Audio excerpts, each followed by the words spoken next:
Hi అండి, welcome back to my channel Meena fashions. ఈరోజు నేను శారీకి మన పీకో మిషన్ పాడైతే ఎలా స్టిచ్చింగ్ చేయాలి అనేది చూపిస్తా. ఎమర్జెన్సీ ఉందనుకోండి, అప్పుడు నేను ఏం చేశాను, ఇప్పుడు ఇదంతా మిషన్తో కుట్టేసాను చూడండి. ఇది ఎలాగో మనకి డిజైన్ ఉంది కాబట్టి ఏం కనిపించట్లేదు. ఇది మీద ఇలా స్టిచ్ వేసి ఇప్పుడు ఇలా ఈ హెమ్మింగ్ పైన హెమ్మింగ్ చేస్తున్నాను. ఇటు సైడ్ లాస్ట్ కార్నర్ వచ్చి ఎక్కడ కనిపించట్లేదు చూడండి. నేను ఇదిగోండి ఎలా చేస్తున్నాను అనేది చూపిస్తాను. లాస్ట్ కార్నర్లో అయిపోయింది ఇదంతా శారీ అంతా. ఇక్కడ ఒకటి ఉంది, ఇది మీకు ఎలా అనేది చూపిస్తాను. ఇక్కడ నుండి ఇలా వేసేసుకోండి. ఇబ్బంది పడే పని లేదు. కింద మీకు అప్పుడు ఎంత తీసుకుంటున్నాం అనేది తెలిసిపోతుంది పాయింట్.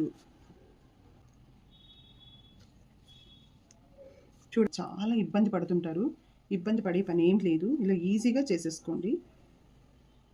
ఇలా థ్రెడ్లో ఇదిగో చూడండి, మూడు కుట్టిది మనకి ఊడిపోకుండా ఇలా వస్తుంది అనమాట. ఇప్పుడు ఇలా వేసుకోండి. ఓకే, అయిపోయింది. Thank you. Beautiful. Thank you.